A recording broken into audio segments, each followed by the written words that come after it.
ચંદ્ર મિશન બાદ હવે ઇસરોનું સૂર્ય મિશને પણ ઝળહળતી સફળતા મેળવી લીધી છે। એક મોટી ઉપલબ્ધિ હાંસલ કરતા ઇસરોએ તેના સૂર્ય મિશન આદિત્ય L1ને સૂર્યની ફાઇનલ ઓર્બિટમાં ગોઠવી દીધું છે। ઇન્ડિયન સ્પેસ રિસર્ચ ઓર્ગેનાઇઝેશન એટલે કે ઇસરોએ શનિવારે દેશના પ્રથમ અવકાશ આધારિત મિશન આદિત્ય L1 અવકાશયાનને સૂર્યનો અભ્યાસ કરવા માટે પૃથ્વીથી લગભગ 15 લાખ કિલોમીટર દૂર તેની ફાઇનલ ઓર્બિટમાં મૂક્યું છે। અવકાશયાન પૃથ્વીથી લગભગ 1.5 મિલિયન કિલોમીટર દૂર સૂર્ય પૃથ્વી પ્રણાલીના લેંગ્રેજ પોઈન્ટ 1 L1ની આસપાસ પ્રભામંડળની ભ્રમણકક્ષામાં પહોંચ્યું હતું। વડાપ્રધાન નરેન્દ્ર મોદીએ સોશિયલ મીડિયા પ્લેટફોર્મ એક્સ પર આ સિદ્ધિ બદલ ઇસરોને અભિનંદન પાઠવ્યા છે। ઇસરોના આ આદિત્ય L1 મિશનનો મુખ્ય ઉદ્દેશ્ય સૂર્યનો અભ્યાસ કરવાનો છે।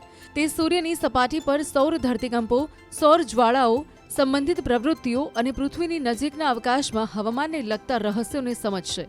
સૂર્યના વાતાવરણ વિશે માહિતી રેકોર્ડ કરશે। વિશ્વભરના વૈજ્ઞાનિકો સૂર્ય વિશે વધુ માહિતી એકત્ર કરી શક્યા નથી। તેનું મુખ્ય કારણ સૂર્યનું ખૂબ ઊંચું તાપમાન છે। આ તાપમાનના કારણે કોઈપણ ઉપગ્રહ તેની નજીક પહોંચતા પહેલા જ બળીને રાખ થઈ જશે।